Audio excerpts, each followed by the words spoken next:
Internet kini layaknya oksigen. Tidak terkecuali bagi masyarakat Indonesia ya, kita maksudnya. Masyarakat doyan apapun serba gunakan internet. Menghasilkan raksasa bisnis baru yang berbasis internet seperti aplikasi, pembayaran, kemudian transaksi online, hingga menonton kami di CNN Indonesia pun kini bisa Anda lakukan dengan menggunakan internet. Lantas seperti apa peluang bisnis bernilai fantastis dengan internet di Indonesia? Seperti apa demografi para loyalis beraktivitas ekonomi dengan internet? Raksasa Digital Indonesia, saya ulas sebelengkap untuk Anda pada sore hari ini.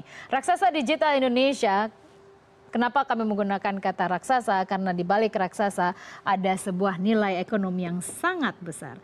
Anda tahu bagaimana Google misalnya, secara sederhana saja, baru saja merilis laporan keuangan yang dalam setahun dia menghasilkan lebih dari 100 miliar dolar Amerika. Lebih dari 1.000 triliun rupiah. Itulah mengapa menggunakan kata raksasa, karena besar betul bisnis di balik digitalisasi ini. Bagaimana dengan di Indonesia? Kami hadirkan demografinya untuk Anda. Kita lihat bersama. Ini merupakan hasil dari research Hootsuite kemudian We Are Social yang bersama-sama melakukan research dan kemudian mereka menghasilkan dengan populasi di Indonesia gini.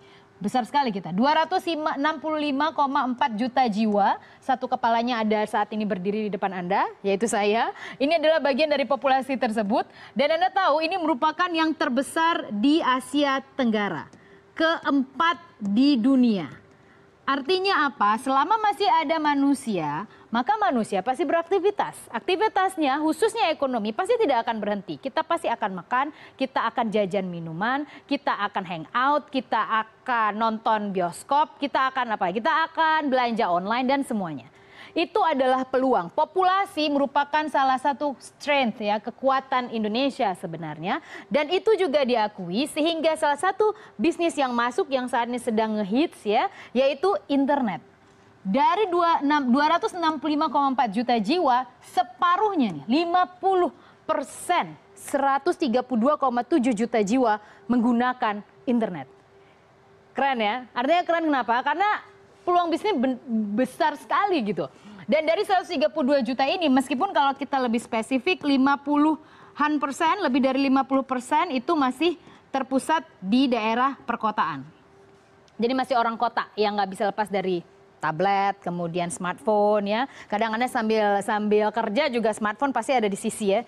Pokoknya di depan mata gitu ya, nggak bisa lepas gitu. Apapun itu, ngecek WhatsApp atau nonton, apapun pasti harus ada gitu. Dan itulah membuktikan bagaimana candunya masyarakat Indonesia terhadap internet. Dan kita lihat selanjutnya bagaimana dengan pengguna media sosial. Medsos Anda punya berapa akun media sosial? Ada yang jujur siapa, ada yang stalker ya. Jadi pakai nama-nama yang dirahasiakan. Tapi penetrasinya juga tidak kecil. 49% dari total itu adalah, dari total pengguna internet adalah, dari total populasi yang menggunakan media sosial adalah 130 juta jiwa. Jadi hampir juga separuh, sedikit saja, 49% menggunakan media sosial. Ya, jadi merasa penting menggunakan media sosial. Bagaimana dengan mobile users? Ini lebih besar lagi. Dari total populasi, 177,9 juta jiwa menggunakan smartphone. Bahkan satu orang bisa lebih dari satu smartphone. Jadi kalau pengguna internet 132, kemudian mobile usersnya jadi 177 juta jiwa, nggak heran. Karena biasanya satu orang bisa lebih dari satu handphone, ya, satu smartphone gitu. Ya, dengan berbagai alasan. Ini menjadi demografi. Dan apa ini artinya bagi pebisnis? Ini dipelajari dengan seksama. Kenapa? Karena mereka akan masuk ke sana. Mulai banjirlah itu ya, startup menggunakan aplikasi-aplikasi anak-anak muda sekarang keren-keren ya, menciptakan ide-ide yang brilian ya, menggunakan startup tersebut untuk memudahkan kehidupan dan aktivitas ekonomi. Dan kemudian kita juga lihat seperti apa rentang waktu mereka menggunakan internet. Dalam sehari 24 jam, berapa jam rata-rata Anda membuka ataupun memanfaatkan internet. Kita lihat bersama. Kalau kerja, masa sih nggak pakai internet hari gini?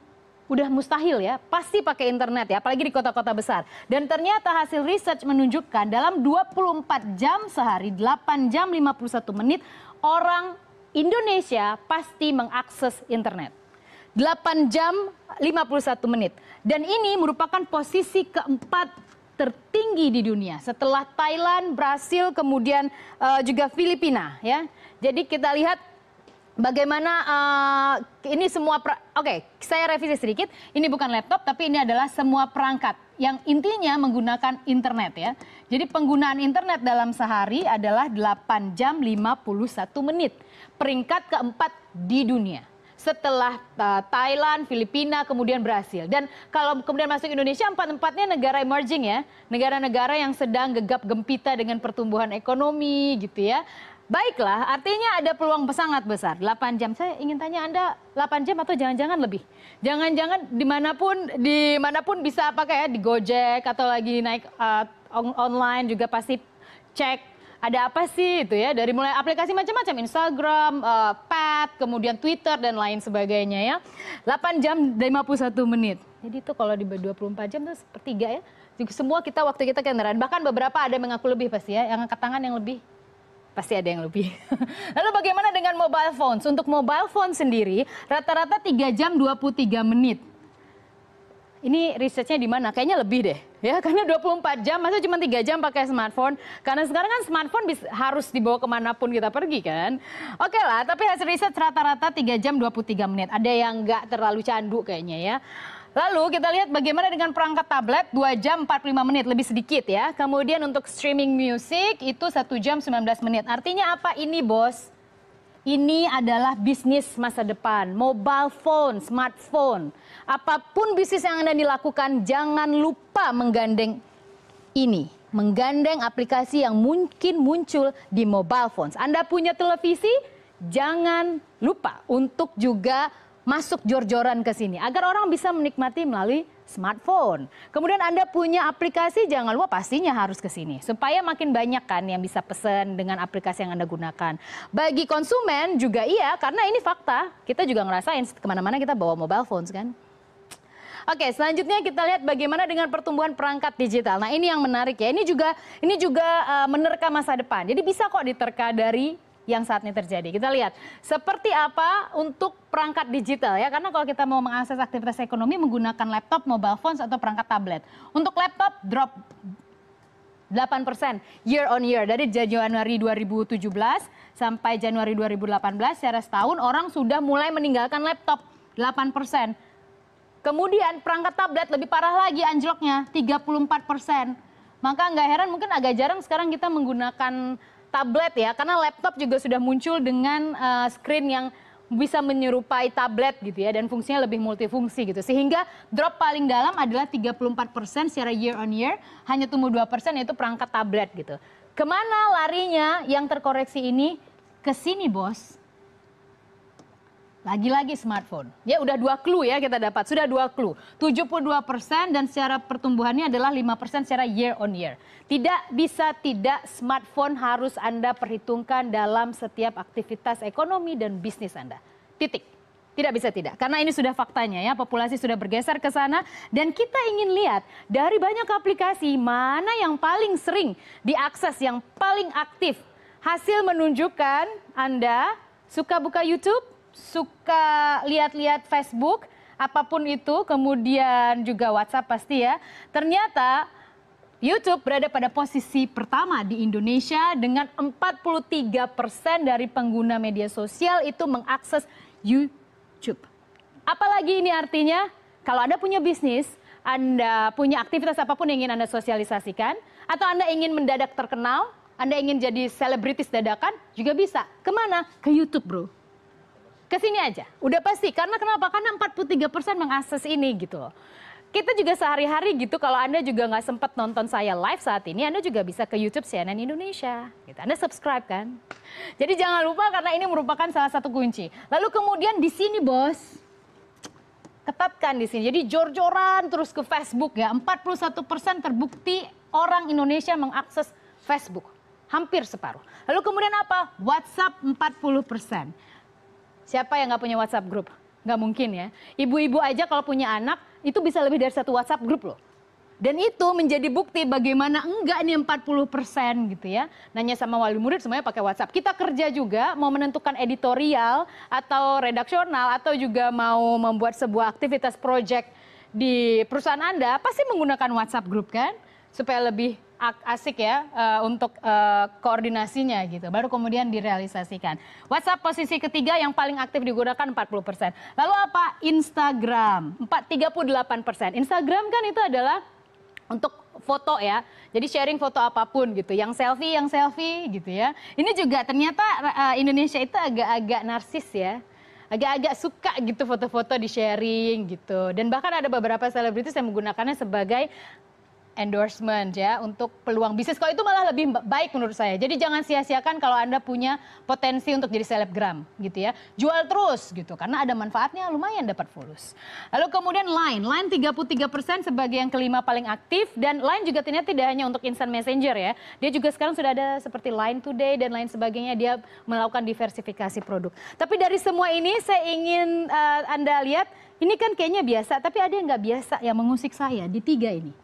Yang punya sama bos, Mark Zuckerberg di bawah Facebook. Mark memiliki Facebook, membeli WhatsApp, kemudian juga membeli Instagram. Dan Instagram saat ini eksploitasi untuk filter dan lain sebagainya sangat diminati oleh anak-anak kekinian ataupun millennials. Di situ adalah sumber uang yang sangat besar.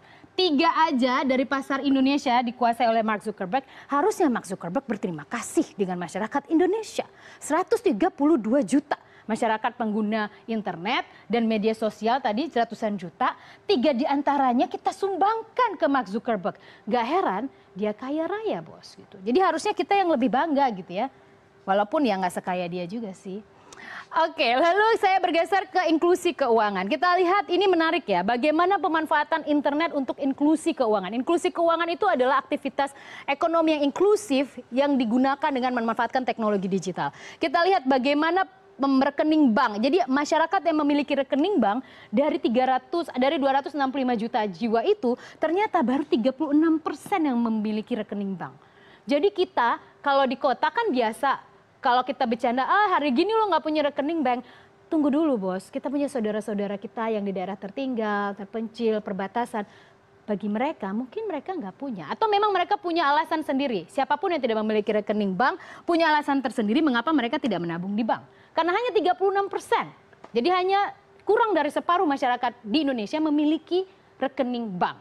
Ya, itu untuk perbankan pertama. Masih ada peluang ceruk pasar yang bisa dihajar lagi di sana karena baru 36%. Kemudian bagaimana dengan pengguna kredit card? Di kota besar kredit card itu udah lifestyle, tapi ternyata survei membuktikan bahwa hanya 2% kok yang punya kredit card gitu. Jadi belum banyak yang menggunakan kredit card untuk bertransaksi. Kemudian mobile payments, kalau kita mau bayar apapun, SMS banking, e-banking dan lain sebagainya, ternyata masih sangat-sangat kecil. Hanya 0,4% saja ya hingga Januari 2018. Lalu bagaimana dengan belanja online? Nah ini yang menarik. Ini khususon untuk yang suka berasumsi, jangan-jangan daya beli melemah tuh karena sudah shifting ke belanja online. Ternyata survei membuktikan baru 5% yang menggunakan fungsi inklusi keuangan dalam bentuk belanja online dengan menggunakan internet ya. Artinya 5% dari penggunaan yang tadi pengguna internet cukup besar ini berpotensi untuk naik trennya ke depan. Kan Indonesia juga mau jadi raja e-commerce di ASEAN tahun 2020. Jadi masih besar sekali peluang yang bisa kita manfaatkan. Dan data-data ini menunjukkan juga merefleksikan aktivitas kita sehari-hari, belanja, transaksi semuanya serba online gitu, aplikasi kemudian memudahkan kita jadi ketergantungan sekali, adiktif gitu ya dengan online, semuanya serba digital. Tapi survei ini jangan disia-siakan. Kalau Anda ingin berbisnis, manfaatkanlah survei ini, karena pasti nggak akan jauh-jauh. Jangan disia-siakan karena ini survei gratisan. Manfaatkan, gunakan apalagi kalau bisa menghasilkan uang. Karena yang real ya kalau kita bisa mendapatkan fungsi, bukan hanya kita yang dimanfaatkan oleh digitalisasi, tapi sebaliknya diubah gitu posisinya, di-rotate kita yang memanfaatkan digitalisasi untuk aktivitas ekonomi.